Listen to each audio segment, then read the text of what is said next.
He's from Carlisle. We were saying last night how much we like Carlisle.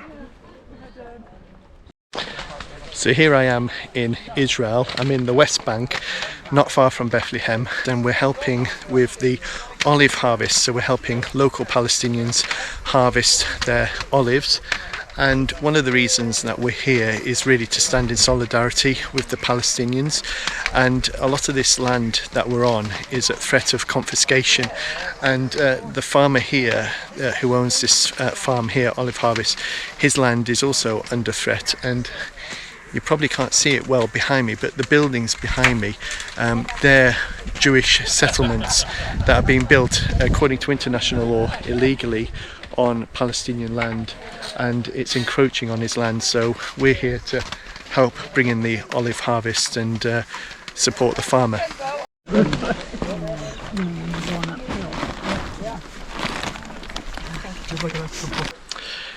Bethlehem is surrounded by 24 Jewish settlements, so the town of Bethlehem is actually completely encircled by settlements, as well as the separation wall, and that has divided many Palestinians from the lands that they would traditionally farm.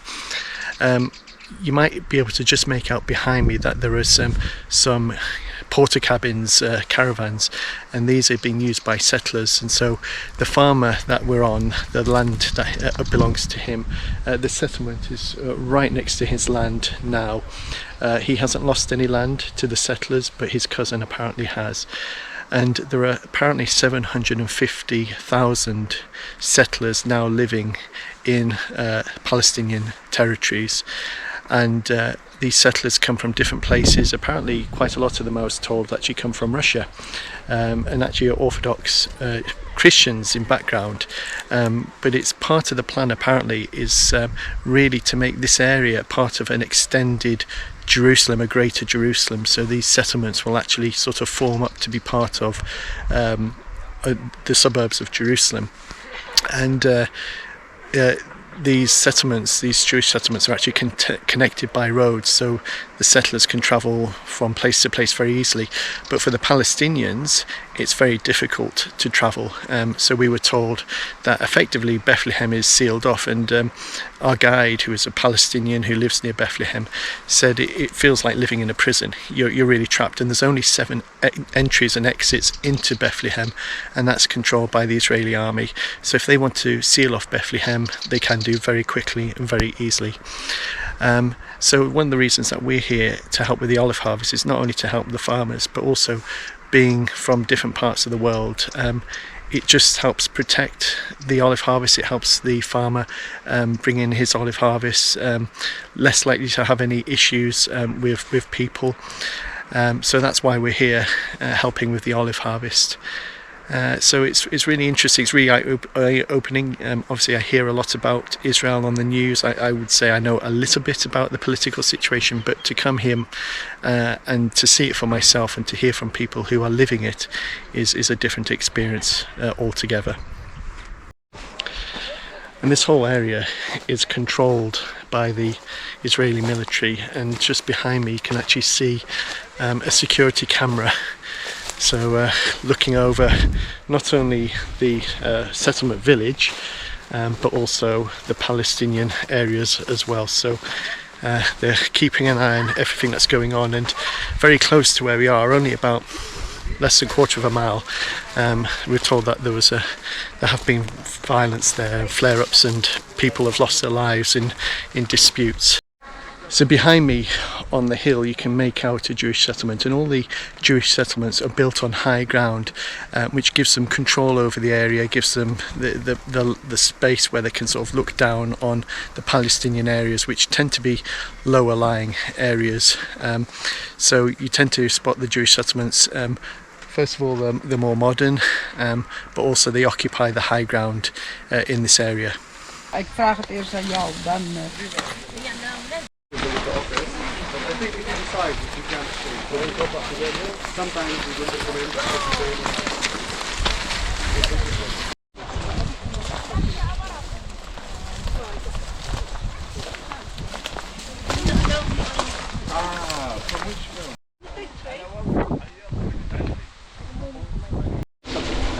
Mules of some sort. Yeah.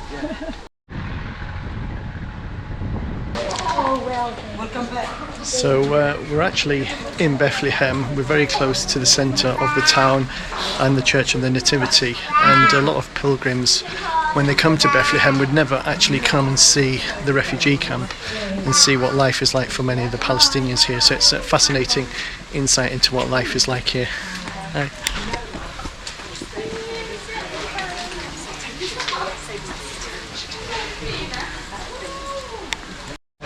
So this refugee camp has 13,000 people living in it, and it's 1 square kilometre.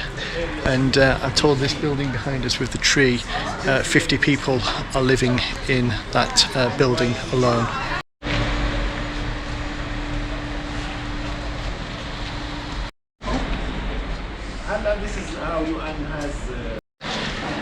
So you've got murals here, including this one behind me, and it slightly reminds me of visiting Belfast recently, and this mural of that boy behind me was in Bethlehem town centre, and people started attacking the Israeli Defence Force in their armoured vehicles, and they returned by live fire, and that young boy was killed. And so there's a mural to him, very similar to what you find in Belfast.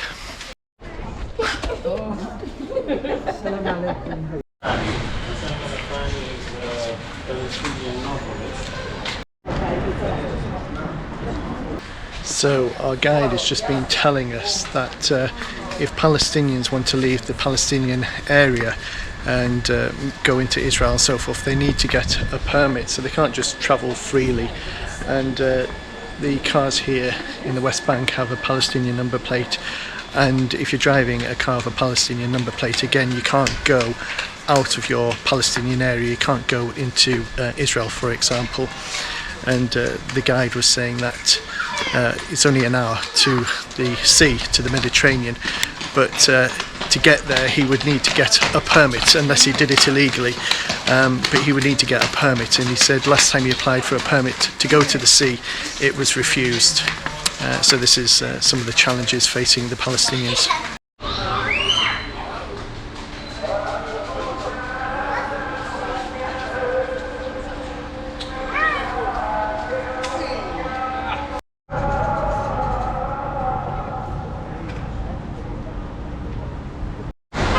So this gateway behind me was the only entrance into the camp when it was originally constructed.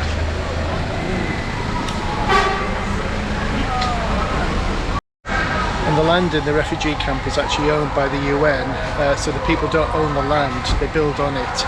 And there's a 99-year lease for that, and that was established in 1948, so it's probably not that far off from the end of that lease, so it'd be interesting to see what happens. But you can see signs for the UN around the camp.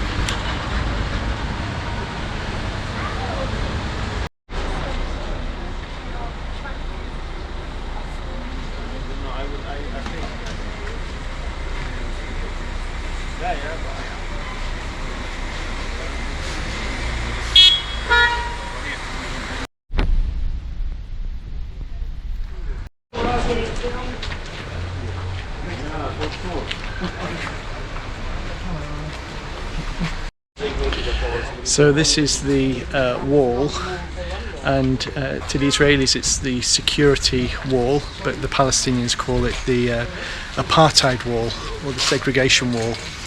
And it's 11 metres here at this height, and just been told it actually separates the Palestinian area from the tomb of Rachel, which is apparently behind this wall.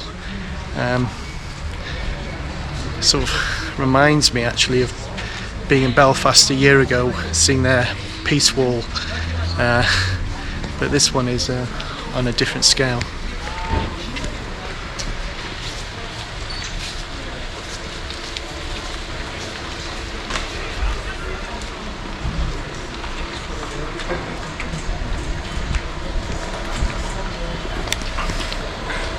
And it's heavily fortified, and cameras everywhere.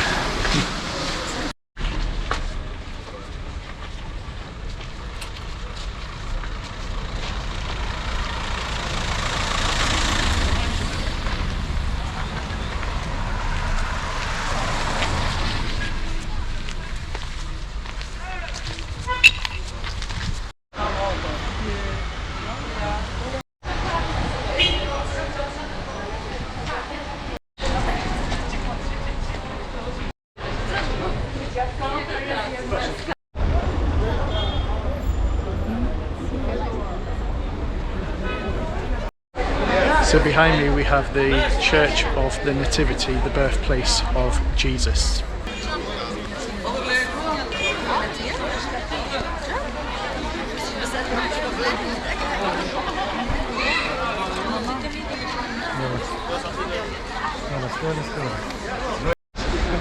So the guide has just said that the entrance, the large entrance that you can see was 4th century, but they made it smaller for two reasons. One was to stop the tax collectors coming in on their horses and taxing the monks inside the church, but also it's called the Gate of Humility, so you have to bend as you go in, and it's a sign of humility as you enter into the place where Jesus was born.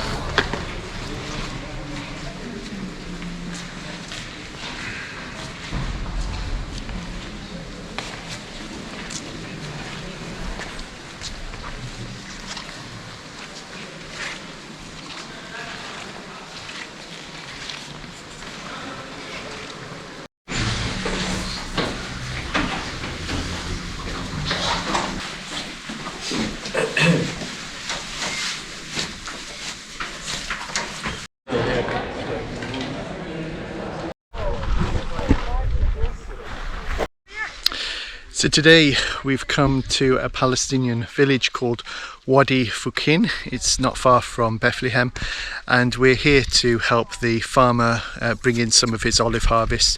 The farmer is 87 years old, and this Palestinian village, which is in the bottom of the valley, is completely surrounded by Jewish settlements, and the Jewish settlements are built on the top of the mountains, so it's surrounded. So this is one of those villages where the future of this village and the future of this land is uncertain, because the Jewish settlements are encroaching onto Palestinian land. So we're here this morning. It's a beautiful little spot. There's some lovely trees there on the hillside behind. So I've just been having a chat to the son of the farmer who owns this land. So the farmer's 87. He's actually been climbing an olive tree with me right up in the high branches at 87. That's pretty remarkable. But his son was telling me that the family have lived here for hundreds and hundreds of years. In fact, they trace their history way back, and they've owned this land and they farmed this land for hundreds and hundreds of years, but they've lost land to the settlers. So he was saying that this tree line behind me, that's their land up there, but that was taken from them. And when the Israeli state takes land, they do not provide any compensation. So they've not had any compensation for the land that they've lost. And he was telling me that if he wants to build even one room extension to his house for his children, he simply can't. And we're harvesting this year, but he really doesn't know how long they'll own this land, because there are plans for a huge settlement all around here. So if I sort of turn the camera around, according to what he was saying, is that they're going to build houses, settlements all along here, so they could lose this land. So we're helping with the harvest this year, but next year or the year after, we simply don't know, or they simply don't know, whether this land will still be there or not. So this is the reality. And when you listen to the people who live here, and remembering that these people have been here since the time of Jesus and before, that's where they trace their ancestry from, it's a fairly hopeless situation that they feel. And he was telling me that the British government have not helped them, and the actions of the British government have added to their problems. So yeah, so this is the reality of life for many Palestinians.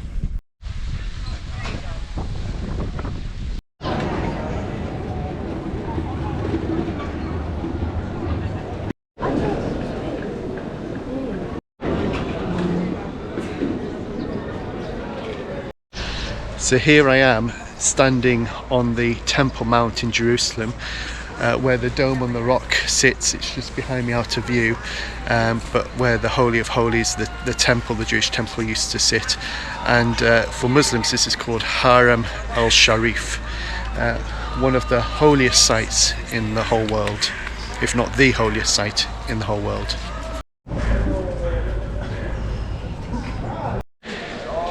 So behind me you've got the Dome on the Rock. Unfortunately I don't think we can go into the Dome on the Rock, but the Dome on the Rock marks a site where Jews and Christians believe that, and Muslims actually believe that, Abraham offered Isaac, and for Muslims they also believe it's the place where Muhammad ascended to heaven. So an incredibly holy site, and of course this is the Temple Mount where Jesus himself would have walked, and it's extraordinary to think just the history of this place. And the Holy of Holies actually stood over the site of where the Dome on the Rock now sits. So such an incredible, special place. Do you see this beautiful stone? This is not from here. The typical stones here is a sandstone, is a limestone. It's not those stones. They bring it from Italy, I guess. They see that well as well. It's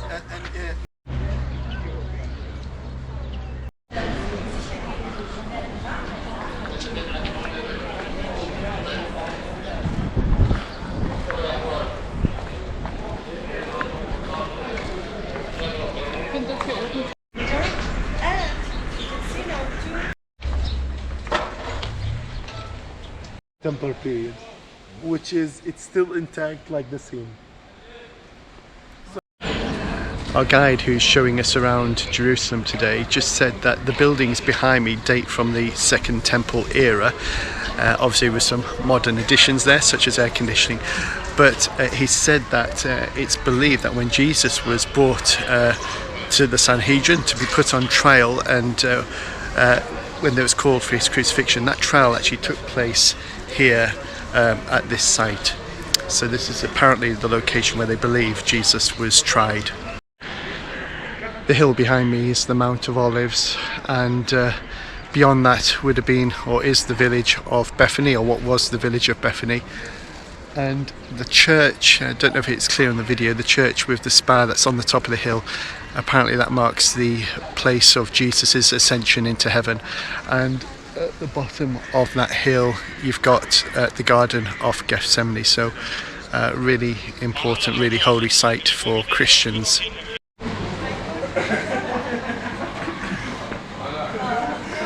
This is the Rams. You read it. So I've just been told that the house behind me is believed to be the house where Pontius Pilate would have resided.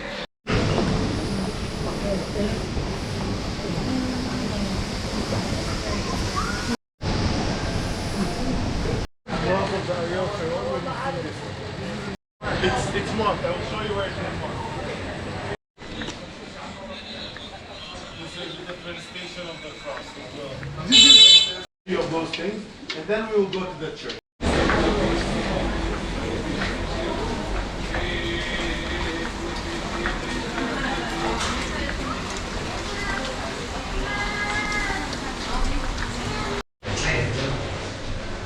So our guides just told us that there is a family of 6 or 7 people living in this tiny little house. I mean, it is absolutely minute. It's 6 feet wide and 12 feet long. A family of about 6 or 7 people that he personally knows who live here in the old city, and it's pretty squalid conditions. But that's the reality that people are having to live in the old city. Some people are having to live.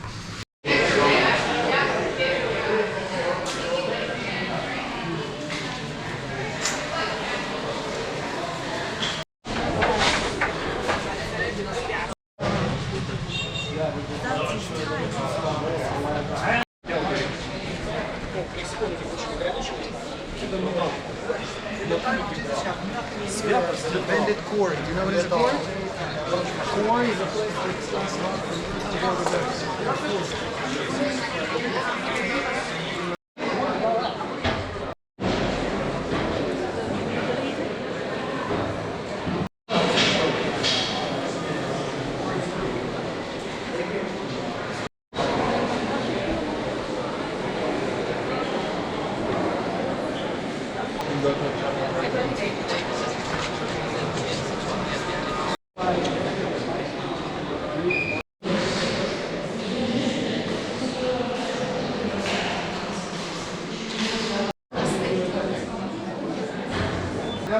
This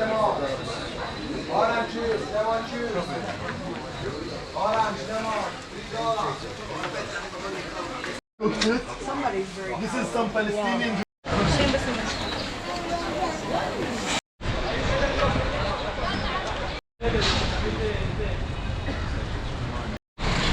So I'm in East Jerusalem at the moment, and the house that's behind me belonged to a Palestinian family and was confiscated by force by Jewish settlers, and now Jewish family now live in that house as well as other houses around here. And we've just been told that the aim is to try and force the Palestinians who've lived here for centuries, generation after generation, to force them out of this part of East Jerusalem. And if you look carefully on the house, you can actually see a whole array of security cameras filming, which is why I'm sort of walking and recording as I am. In fact, the whole area is surrounded with the security cameras.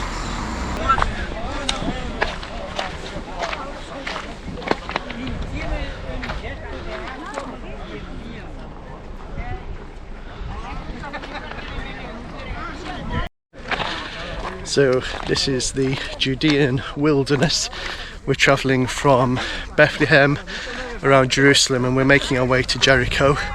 So it's in this landscape that the story of the Good Samaritan was set, and we're dropping quite a few hundred meters, well actually over 1,000 meters from Bethlehem, which is about 850 meters high, all the way down.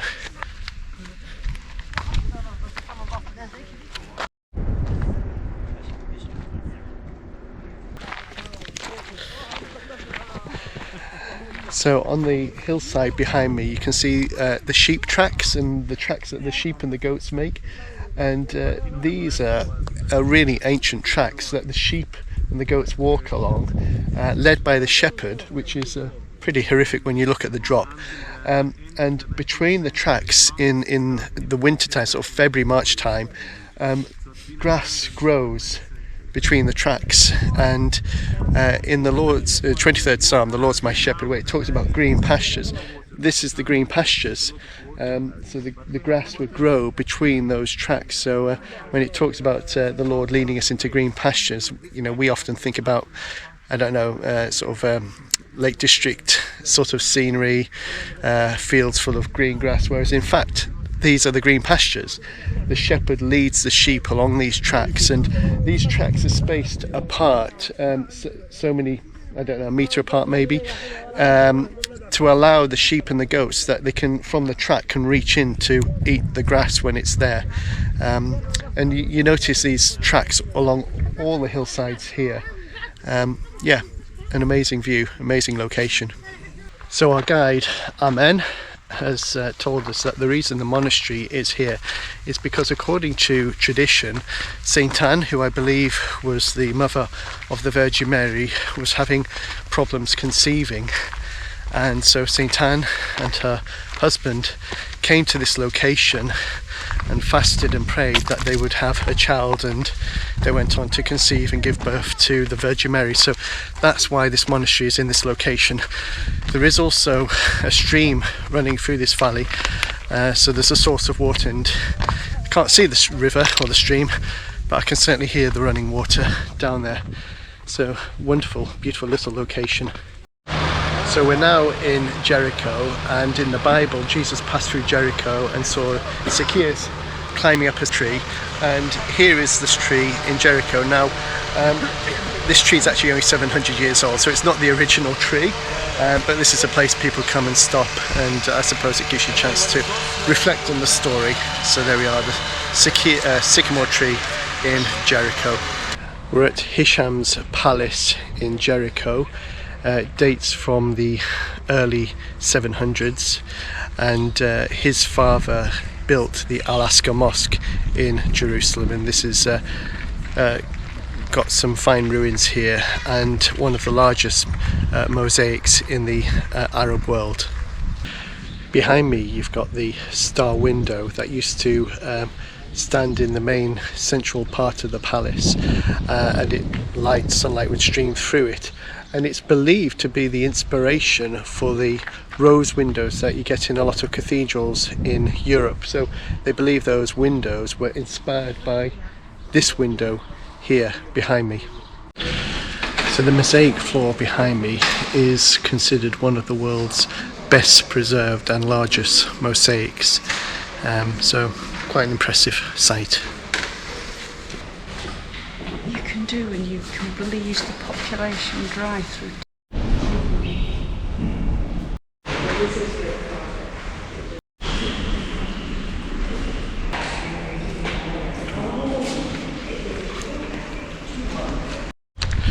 So this was a caliphate, and I believe this palace was destroyed in 749 AD when a powerful earthquake hit the area, and this palace was effectively forgotten about for hundreds and hundreds of years until Palestinian archaeologists came along and uncovered the ruins. Just a few interesting features about this place, apart from the mosaic floor which we've just seen, is that there was a wine press here, so indicating that they drank wine here, and later on in Islam the drinking of alcohol was prohibited, but at the time this palace was in use they were producing their own wine and consuming it. Also, the other interesting thing is there's lots of sculptures that were found here, and they're in a museum in Jerusalem now. But again, in Islamic art it was forbidden later on to depict images and so forth, and yet this palace had a lot of those, so it sort of shows the development of Islam and what was taking place, what was permitted at the time that this palace was constructed. So behind me is a model of what the palace looked like in its heyday before it was destroyed by the earthquake, and the mosaic that we've been looking at was underneath that palace behind me. In Israel and Palestine you find vehicles have two different types of number plates. There is a yellow Israeli number plate, but there is also a green Palestinian number plate. If you have a green Palestinian number plate, you are not allowed to exit the West Bank in your vehicle and enter into Israel itself. So just to show you on these two vehicles, so this one has an Israeli number plate,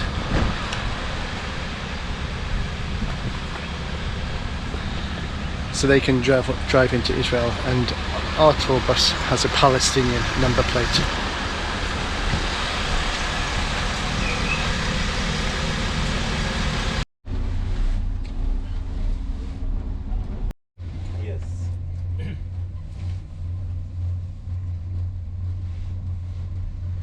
Is he up there all day? Well, that's good. There's two of them there.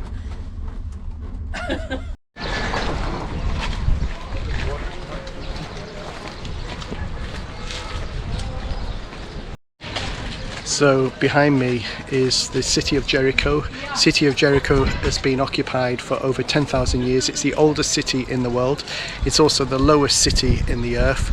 I think it's about 250 meters below sea level, maybe more than that.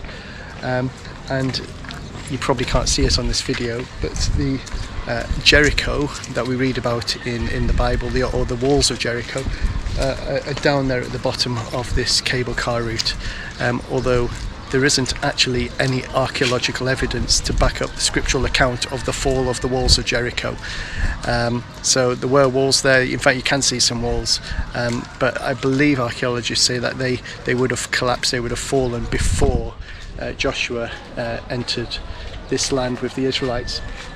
And in the distance, you can't see it very clearly, is the Jordanian mountains, and that, from a biblical perspective, is the country of Moab.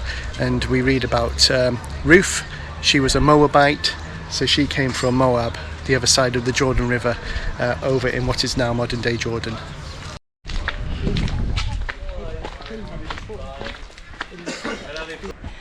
Monastery of Temptation. So behind me is the Dead Sea, the lowest point in the earth, and the Dead Sea is shrinking, and the reason it's shrinking is that they're taking water from the Jordan River to use for agriculture, and there's actually quite a lot of agriculture, particularly down here in this valley, that is using up the water, and that's why the Dead Sea is shrinking.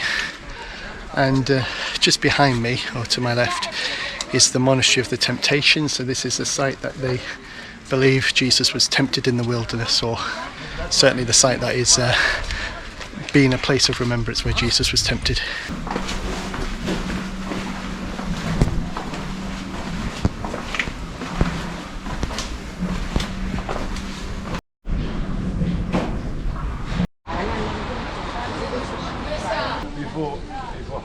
كان أول مسموح بس حط لنا العشور فوق محددين يعني من شهر ونص. So here I am by the Jordan River, and this is the traditional baptismal site. It's believed that it was here that John the Baptist was baptizing people who came to him. It's believed that it was here that Jesus himself was baptized. But also two other things associated with this site, or three other things. It was believed that it was here that the Israelites, led by Joshua, crossed the Jordan River. It's believed that it was here that Elijah was taken back up into heaven on a fiery chariot, and it was believed that it was here that the captain of the Syrian army came and bathed in the waters 7 times as instructed, and was healed of his leprosy. And I'm standing on the Israeli side. The side opposite is Jordan, and in fact you can see a Jordanian soldier over there, so we're right next to Israel and Jordan. And the river is actually very small, rather muddy, probably not we often imagine when we think of the Jordan River.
Good morning, it's Thursday and we're out olive picking again.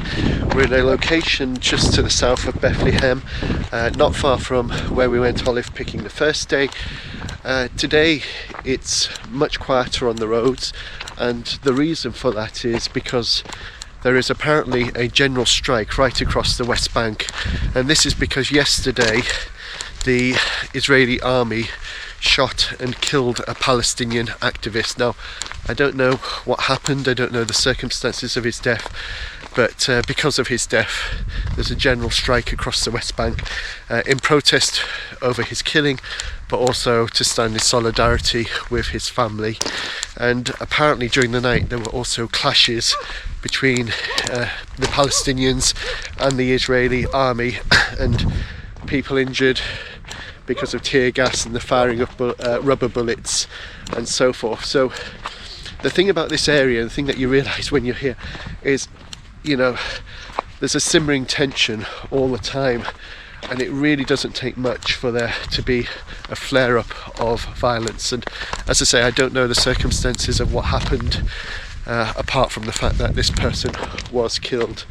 Anyway, it's a nice day. Slightly cloudy today, a bit cooler than normal that has been in the past, so we'll see what today brings. Should be a good day, hopefully. So behind me is a field with some olive trees in it. These olive trees were planted in 2016, and one of the reasons they were planted is because this ground belongs to a Christian Palestinian family, but the field was empty, and there is actually a Jewish settlement just on the hill, and if this land had been left uncultivated, then that settler camp would have expanded more quickly into this area. So by planting olive trees, what they're trying to do is protect this land for the family that own it. So this is owned by a Palestinian Christian family, and they farm this land, but apparently they're not allowed to live here. So they live off-site, but come here and farm the land. And apparently there's 600 olive trees that were planted in this area. Yeah. So we've just been told a little bit more about what happened yesterday. So the person that was killed by the Israeli army was a 22-year-old. Apparently he attacked some Israeli soldiers, I believe, 10 days ago. I don't know what form that attack took, but then he escaped. He's been hiding from the Israeli soldiers for 10 days. They found out the area he was in. I think he was in a part of Jerusalem in a refugee camp. They sealed off the camp and basically tried to flush him out. And we were told that the Israeli army in these situations, they don't aim to try and arrest the person, they will kill them. So that's what we were told. And that's what's provoked these the riots and the protests today. And apparently this 22-year-old had a shaved head, and lots of people, particularly lots of young people in the West Bank, are now today shaving their head in solidarity with the person who was killed. Anyway, today we're harvesting in this lovely little farm. We're right next to a Jewish settlement, I mean literally right next to it, but it's a well looked after, well maintained farm, and we're going to get on and collect some olives. So I'm just taking a little break from picking olives. There's one other story from yesterday that I didn't mention, and that was yesterday to the west of Bethlehem. A group of olive pickers were attacked, and amongst this group of olive pickers was a foreign lady who had come over to help with the olive harvest, and there were Jews also involved in this olive picking, so they'd come across to support the Palestinian farmers. Anyway, they were attacked by settlers, and a couple of the people apparently were physically attacked, physically assaulted, and one person, this foreign lady, apparently was stabbed and was beaten with sticks and has broken bones. And this took place yesterday just to the west of Bethlehem. It's widely reported in the media, so it's not something I'm making up. Because a foreign woman was attacked, it's got in the media, but again we were told this is a daily occurrence for Palestinian farmers, getting harassed and so forth. So this is the reality of life for many here in the West Bank. Now I have to acknowledge that the political situation in Israel is complex, and I'm not even going to pretend that I begin to understand it, because I don't.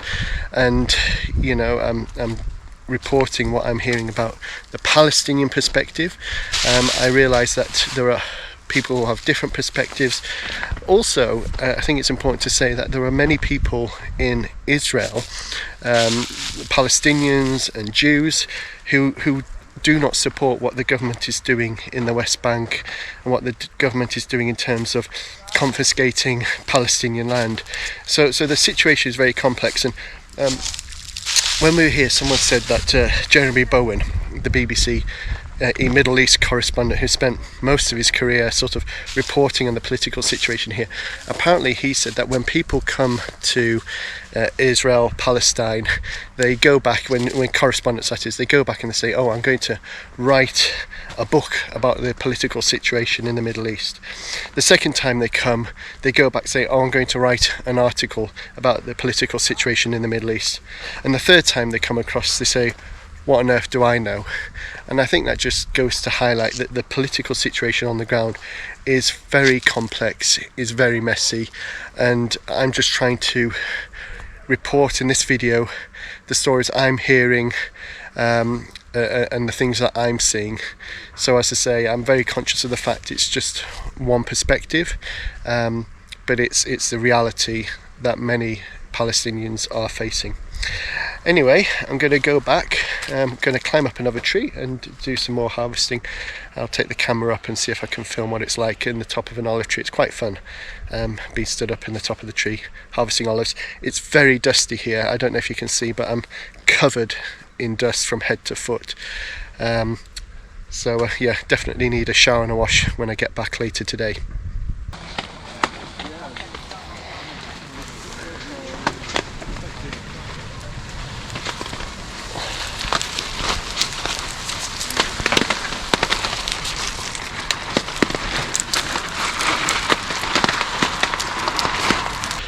Yesterday I mentioned that the Israeli army had killed a 22-year-old Palestinian, and that's why there have been riots and disturbance in the West Bank.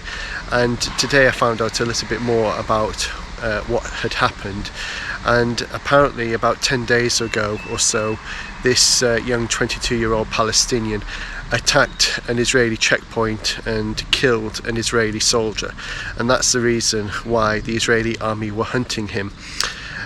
For the Palestinians, he would be seen as a freedom fighter, because Palestinians say that their land is occupied and they have the right therefore to resist the occupation. For some Palestinians, they would say that that gives them the right for armed resistance. Other Palestinians would seek peaceful means of resistance. But that's the reason why the Israeli army were hunting that 22-year-old. And I felt it was important just to give a bit more context to that story. Anyway, today we're off olive picking again. We've been joined by a group of young Palestinians who are going to be coming along with us, and it's rained overnight, which is great, as the climate here in Palestine, in Israel, is changing. Sorry, there's a fly buzzing around my head. The climate has changed here in Israel and Palestine, so they're getting much colder winters and much longer, drier summers. So the springtime and the autumn, when traditionally they would get rain and so forth, they're much shorter periods and the rains are much less reliable, and of course that's putting pressure on the water resources that are available in the West Bank. And as the population of the West Bank is increasing, both within the Palestinian community but also with Israeli settlers coming into the West Bank, that puts additional pressure on those resources. So yeah, looking forward to today. Be interesting to see what happens today. Today is Friday.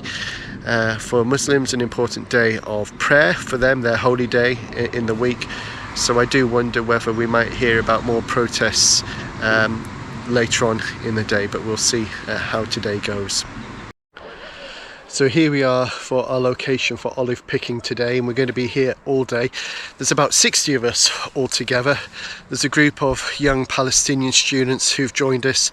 These are students connected with the organisation that's organising this olive picking, and because it's Friday, it's a day off for them. We're in a valley very close to Bethlehem. In fact, if I just turn the camera around, this is one of the few green spaces left actually in Bethlehem. In fact it's the only green space really, but this area, this valley, is also under threat from developments. And again, if I just turn the camera around, so behind me you can just make out the security barrier, so that's part of the security barrier behind me. One thing I didn't mention about the security barrier when I talked about it earlier is that on the Jewish side, or on the settlement sides of the barrier, they do a lot of landscaping. They try to make the barrier look as attractive as possible, but on the Palestinian side of the barrier they don't do that. So on the Palestinian side you just get these very unattractive concrete blocks. So again, just one of the realities of life here. So I'm going to go down and start helping with the olive harvest, and It's a cloudy, cool day, which is lovely. Had a bit of rain, as I said earlier, overnight, so looking forward to it, and be interesting to chat to some of these young people that are with us today.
It supports the positions they want. I like Tony. أنا كل سنة بغيت عندي السلة حقول تقطيع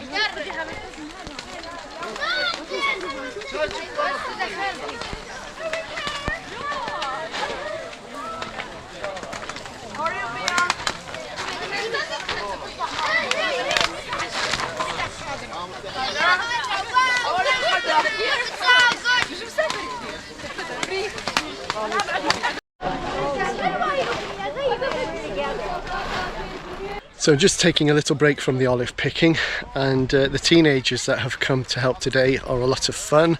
They're singing away, clearly really enjoying themselves. They've been asking lots of questions about us, where we're from. They're really interested in who we are. But they're also like teenagers anywhere around the world. They have the same hopes, the same dreams, the same aspirations as teenagers all around the world. And some of them are saying, you know, they want to be doctors and teachers and lawyers when they grow up, and I really hope they succeed. But they are also intensely proud of the country that they're from, and they just want to live in peace and freedom, which is what anyone really wants: peace and freedom. And the Palestinian people, they're really warm, really hospitable, really friendly people, really are lovely people. And some of the teenage girls were telling me that today, it's October the 20th, today is the first time it's actually rained here since the start of February. So that's quite extraordinary to think they've not had any rain since February, and today obviously the sun's come out again, but today was the first rain they've had in all that time. You gave us the Hollanda.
So we're visiting today the Bethlehem Natural History Centre. I think I've got that right, or hope I've got that right. And one of the things they try and do here is find ways of living sustainably on this land, particularly with the challenges of climate.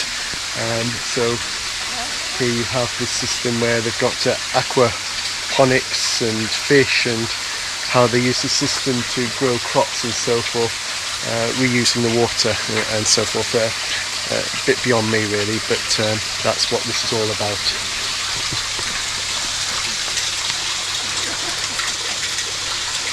And one of the things they try and do here is educate people on how to live sustainably and I suppose live in harmony with nature and making the most of the resources that this part of the world has.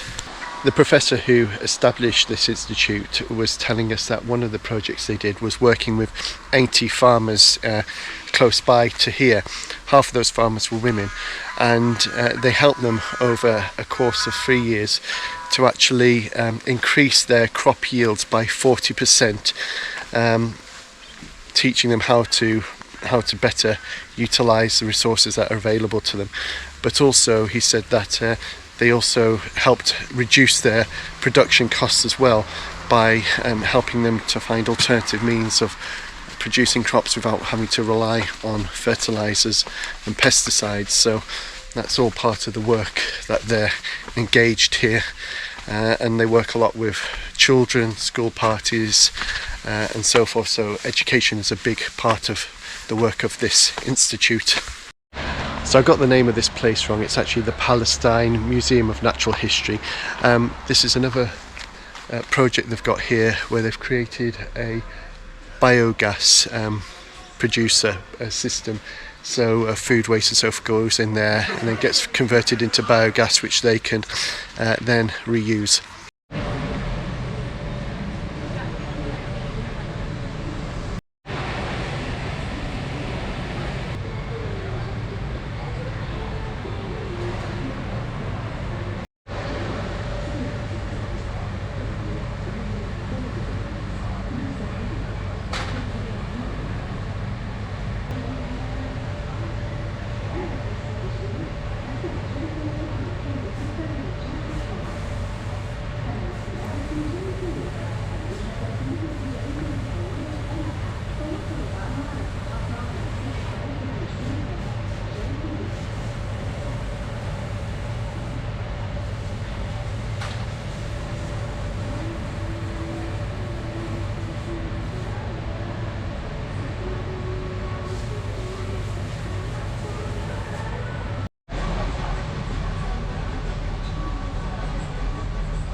دايما انصح لانه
the way back, maybe if you want to have to stop here, you know, walk slowly. If you want to buy anything, you have a drink.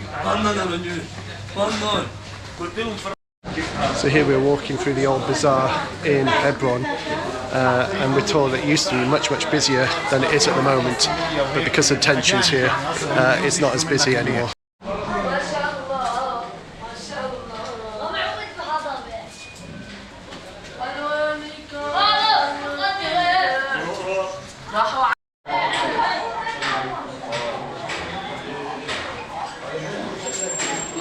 No, thank you.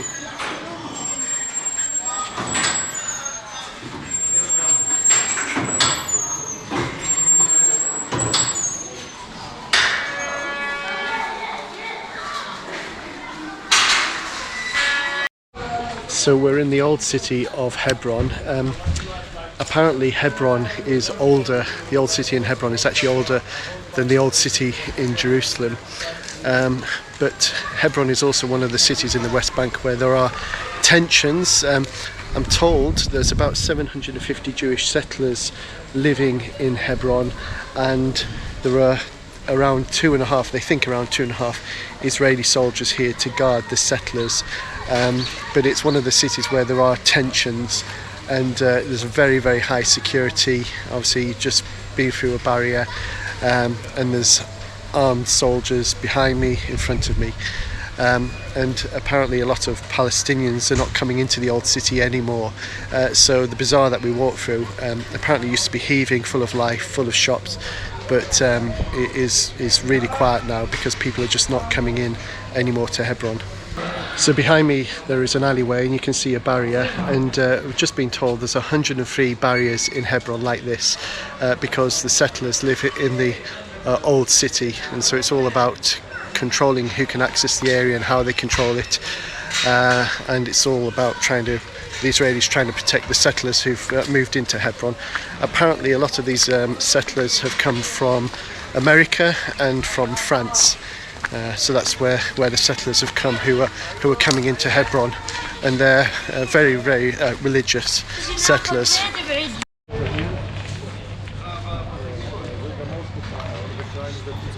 The street is only for the settlers here to drive and to walk. So we're in the heart of Hebron, and this main street is apparently closed. Well, it's closed to Palestinians driving vehicles. If you're a Jewish settler, you can drive your vehicle through here, but also Palestinians are very limited where they can go. They can go to a barrier just at the end there, and there's another barrier behind me. But it's very tightly controlled, and if a Palestinian lives just a short way, if I turn the camera around, if a Palestinian lives a short way behind me, they can't go there directly, they have to take alternative routes. So yeah, a very interesting city.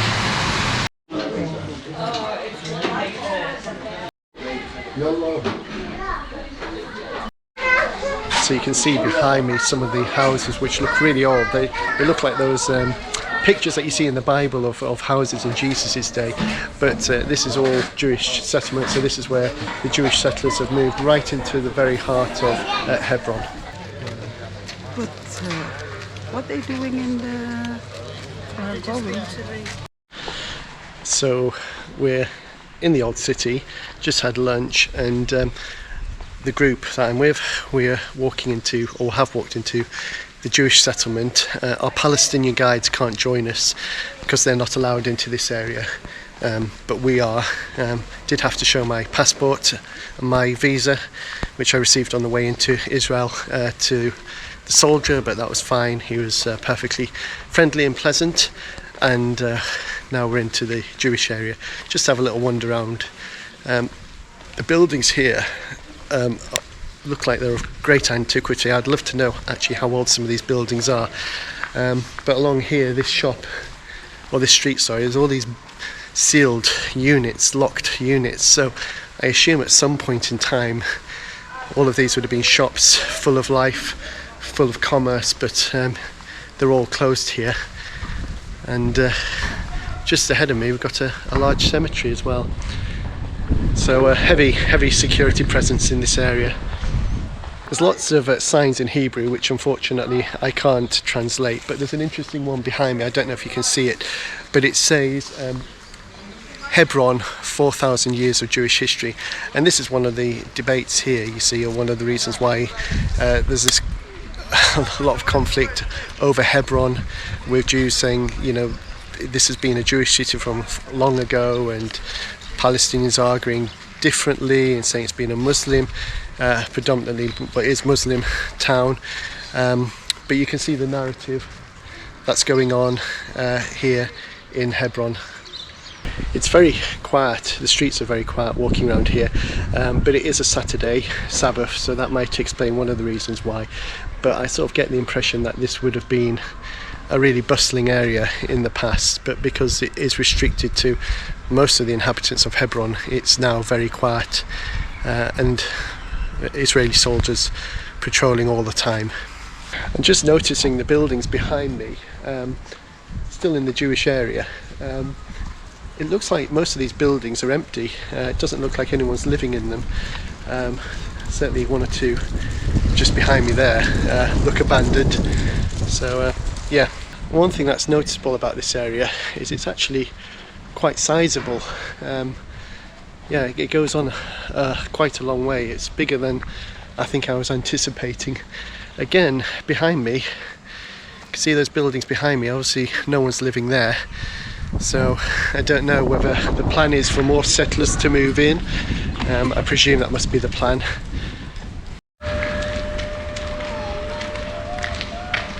Maybe that's just kind of another way that that family. So just to my right is a Palestinian cemetery, and there's razor wire on the edge so people can't climb over from the cemetery into this area. And just on the hill, you probably won't see it on this camera, but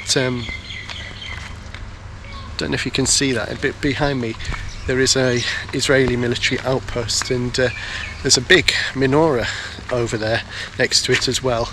But you find a lot of Israeli military posts, and they occupy hills, so they control the area. They're looking down on the city, so they're choosing very strategic places.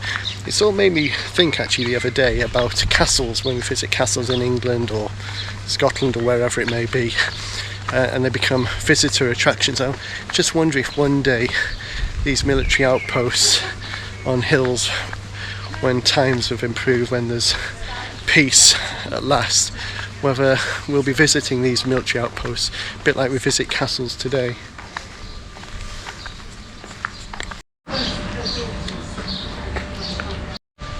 So Sue, who is one of our guides, just told me that this road has been closed off for 20 years. So it's 20 years since Palestinians have been able to come to this part of Hebron.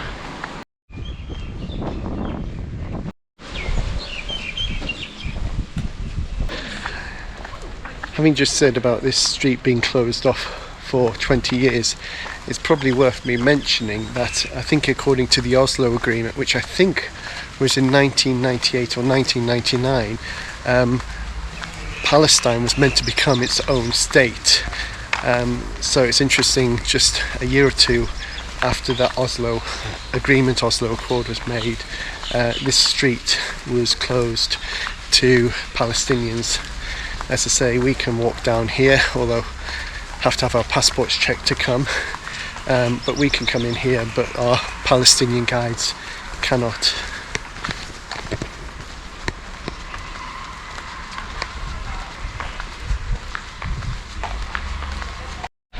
And proof, if you need it, of the influence of Palestinians here.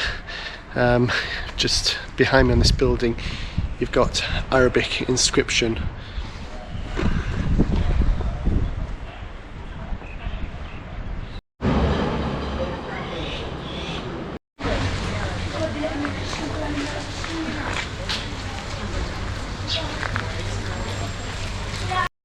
So behind me is the mosque where Abraham and Sarah and possibly I think Isaac are buried, and half of the building is a mosque, the other half has been converted to a synagogue, and you probably can't see very clearly, but the Israeli flag is there, with a menorah on the top of the synagogue side of the building. So our guide has just told us that this mosque was actually built by Herod the Great in 28 BC. I think originally a Roman construction, then it became a church, then it became a mosque, then it became a church again, and now today is a mosque. But incredible to think Herod the Great constructed this, and one of the things that's typical about Herod the Great's constructions is the giant stones that he uses, which you see here, and I know you see in other parts of Jerusalem as well. So we're now going to go into the mosque.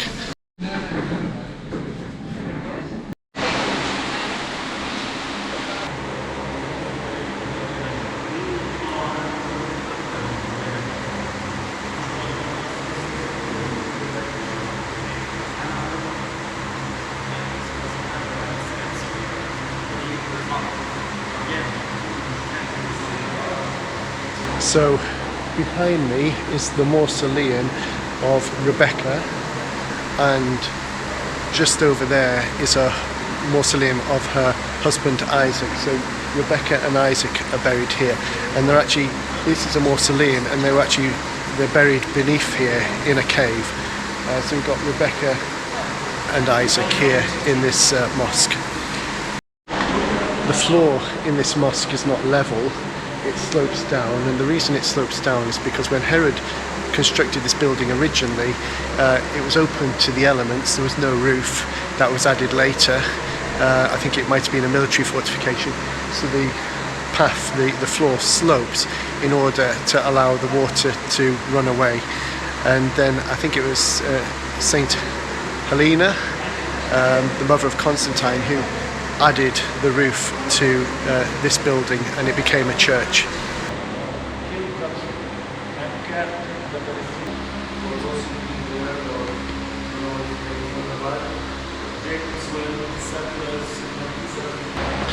So this is the tomb of Abraham, and on the other side of that tomb is the synagogue, and between this side of the building, the mosque, and the synagogue, there is a bulletproof screen to stop people shooting through from one side to the other.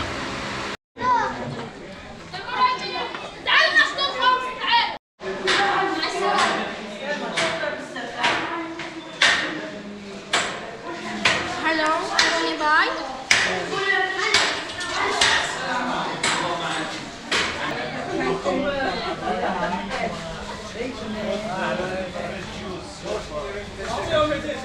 Fresh natural juice, orange.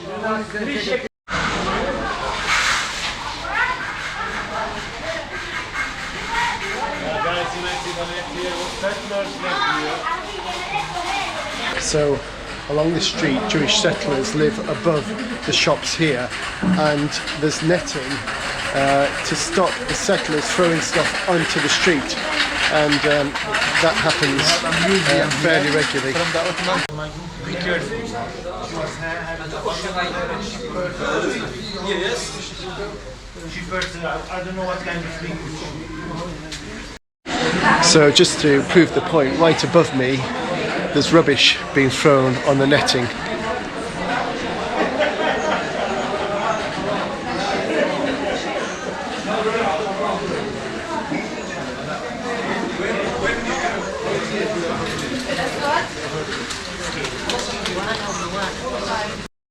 So this is a street that's been blocked off.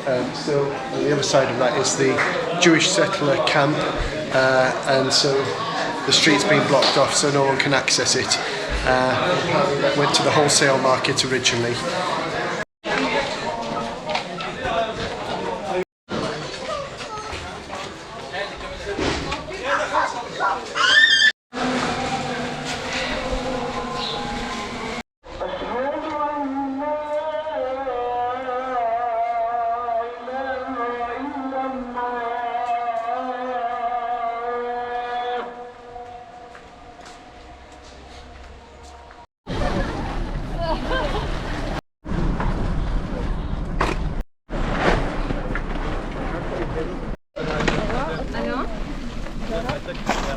بليص عندنا بعد ربع عندنا شيء في الواي.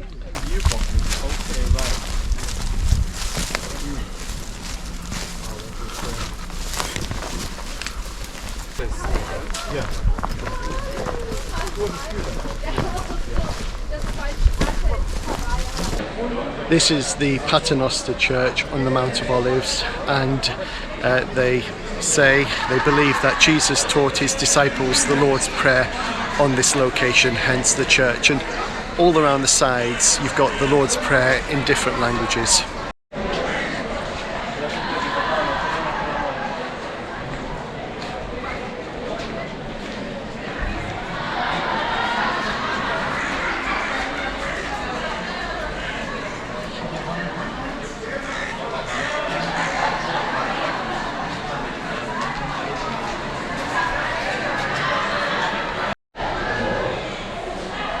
On the way here, our guide said something very interesting, which is that the Garden of Gethsemane, which is at the bottom of the Mount of Olives, may have actually belonged to Mary's family, and that Mary's family might have actually been relatively well off.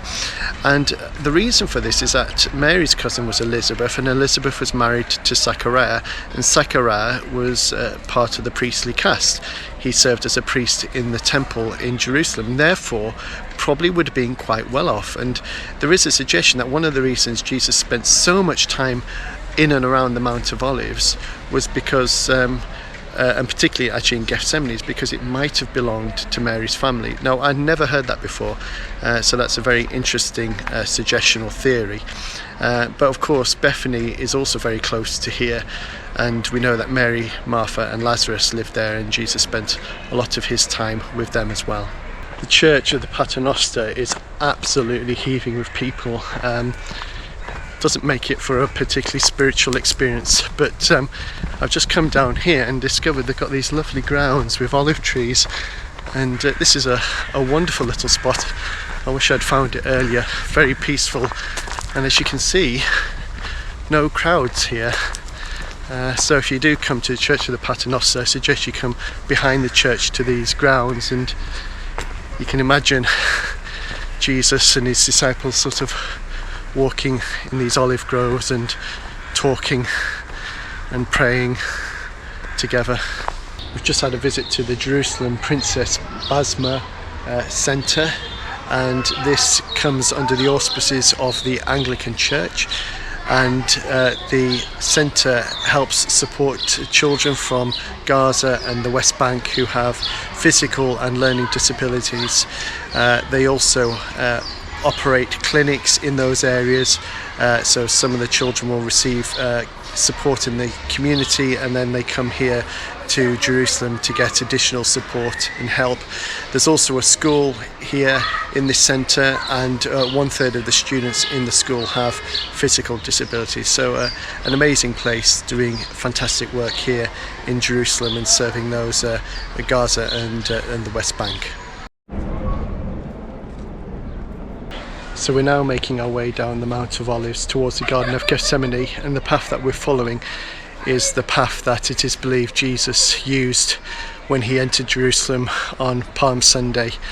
And along this route you've got these Jewish cemeteries. People are buried here because they believe that at the resurrection of the dead they will be the first to rise.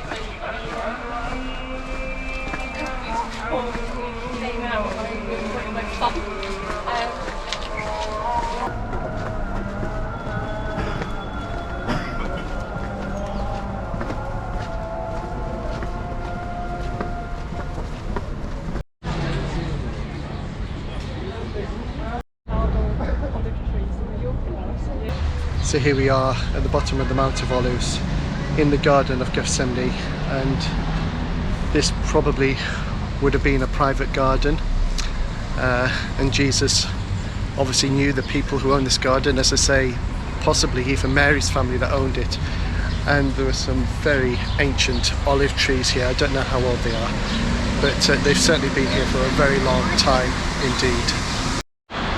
Jesus would regularly come to the Garden of Gethsemane to pray and to get away from the crowds, and it's very close to the old city, so if I turn the camera around you can see the city walls behind me, and Jesus would have probably entered through one of the gates just up there. So it's close to the city, also not far from Bethany where Mary, Martha and Lazarus lived, and it was here that Jesus came on Maundy Thursday after celebrating the Last Supper with the disciples, and it was here that he was betrayed by Judas, who would have known the location, and where Jesus was arrested.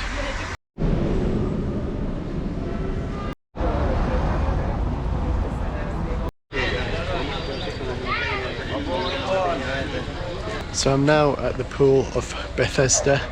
It's here that Jesus healed a man who had been crippled for 38 years. And these pools actually date from the time of Jesus. So this is in fact the pools that are mentioned in the gospel story.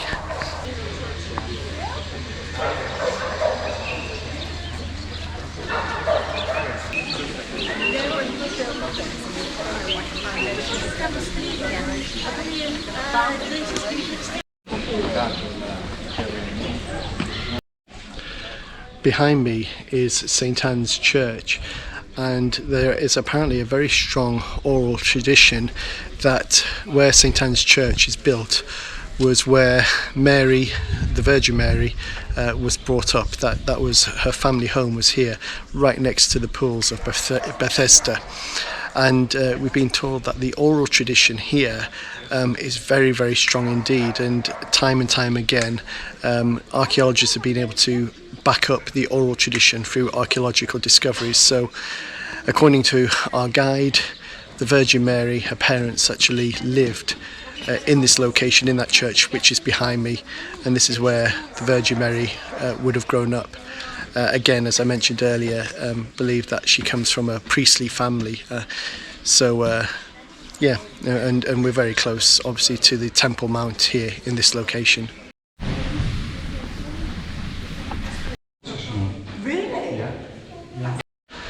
So according to the gospel narrative, the Jews would gather here, particularly those who were paralysed, and they believed that when the waters of the pool were stirred, the first person to get into those waters would be healed of their infirmities. And so this was a place where a lot of people would gather, people who had physical disabilities, injuries and so forth, hoping and waiting to be able to get into the waters when they were stirred by an angel to be healed. And according to the gospel narrative, the man that Jesus healed had been waiting for 38 long years in order to be healed, but each time the waters were stirred, he said, someone always got in before me. And of course, in the gospel account, Jesus heals him. So really important story in the gospels about Jesus' healing ministry. Jerusalem is a very busy, bustling city, particularly the old city. Lots of people here, lots of people living here, lots of visitors, pilgrims, you name it. And I suppose it could be a little bit overwhelming at times. But this space, which I've never been to before, is really beautiful, really lovely. First of all, it's quite large, but also it's really peaceful. And so we were in the middle of the old city here, but there's just this sense of real tranquility here in this place. So if you get to visit the Holy Land, if you get to come to Jerusalem, I really do recommend coming and visiting the pools of Bethesda and the Church of St Anne, which again there you see behind me.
So the Western Wall in Jerusalem is a very sacred site for the Jews.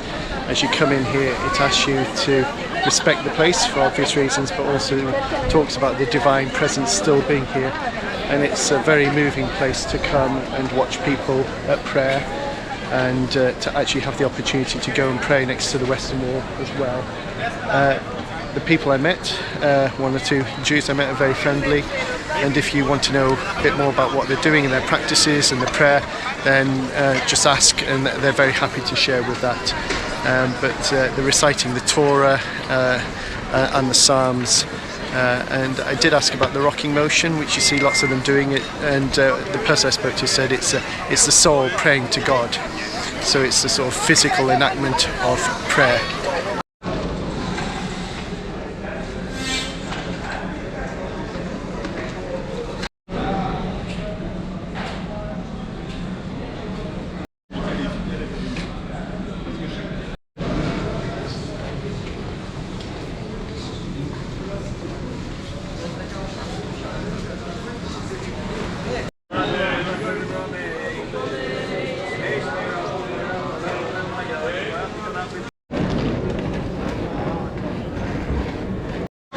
The Western Wall is segregated, so if you're a woman you can get very close to the Western Wall on this side, but if you want to go up to the wall itself, you have to go to a special women's only area, which is just right next to the men's section.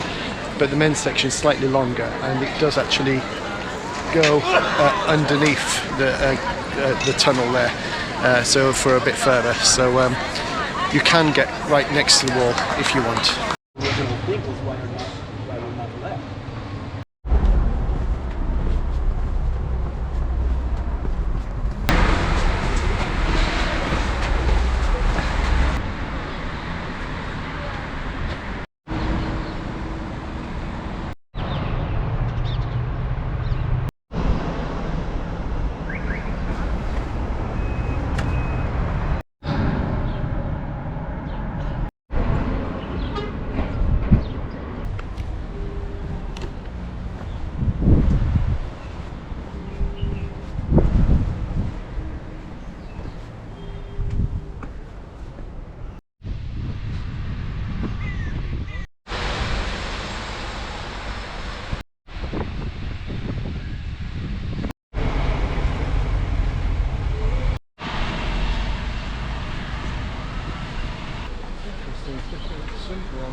So today is my last day in the Holy Land. This evening I fly back to the UK, and as we make our way to the airport, we've just been dropped off in Jaffa for a few hours. Jaffa is the ancient biblical city of Joppa. It's from Joppa that Jonah fled away from God when he was called to go and speak to the Ninevites, and it's also the place where Simon the Tanner lived. And Joppa, or Jaffa as it is now, has been used as a port for over 4,000 years, so it's one of the world's oldest, longest serving ports because of a natural harbour here.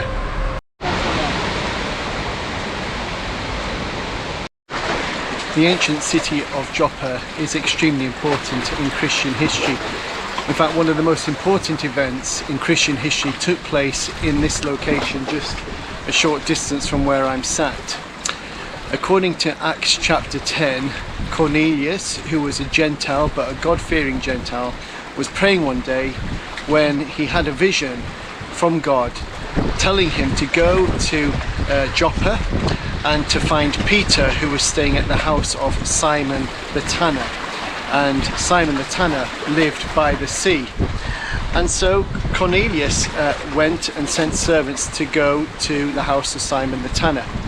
Around the same time, we're told that Peter was praying on the roof, and as he was praying, he received a vision from God where he saw a net coming down from heaven containing all sorts of animals, including animals that would be considered or were considered unclean for Jews. And 3 times Peter had this vision, and 3 times God commanded Peter to get up, kill and eat. And just after this vision finished, the servants from Cornelius arrived at the home of Simon the Tanner, asking to see Peter. And Peter realized that this was a vision from God telling Peter to take the good news of Jesus Christ out to the Gentiles, because up to this moment in time, the Christian faith had been amongst Jews only. The first followers of Jesus were Jews, and you could almost say that Christianity was a sect of Judaism. But this was in a moment where the gospel spread from the Jews out to the Gentiles, to the whole world. And that happened here in Joppa, modern day Jaffa. I would have liked to have got close to Simon the Tanner's house, but it looks like it's a private residence, and unfortunately you can't get close to it, nor can you get a good view from it or of it. But I just thought it was really important to come here, because, as I say, this was a turning point for the Christian faith here in this city, when Peter was given that instruction from God to take the gospel, the good news of Jesus, out to the whole world. I'm now back in the UK, and I've come a few miles away from where I live to Hadrian's Wall, and I thought I'd finish my video of the visit to Israel and the West Bank here on Hadrian's Wall, because it just occurs to me that this is maybe a good location which to finish the video, because this wall, Hadrian's Wall, was built 1900 years ago. It's celebrating its 1900th anniversary, and it was built to defend the northernmost limits of the Roman Empire. And there was the Antonian Wall a bit further north of this one, but this was like the main border. And walls are designed to do a couple of things. They're designed to keep people in, they're also designed to keep people out. And when Hadrian's Wall was built, it was a very powerful symbol of the power of Rome, and it controlled the border here, controlled who could cross the border and so forth. And if we were here 1900 years ago, the wall would have been towering above me, and it would have seemed like an immovable object. But now, 1900 years ago, all that we have left of the wall is a remnant of it, and we can go and visit it and learn about the history of it. And I sincerely hope that this might be a symbol one day of what will happen to the security barrier in Israel and Palestine. That barrier, which is now being constructed and is separating people and communities, will one day end up being like this wall here in the north of England. It'll be no longer there, just as the Berlin Wall is no longer there. That there will come a time when the divisions, the barriers that separate Jews and Palestinians will be broken down. There's so much I could have said in the video, so much more I wanted to say about what life is like for the Palestinians, and so much more that was shared with me whilst I was there, about the political situation, about the realities of daily life. And life is really tough for Palestinians.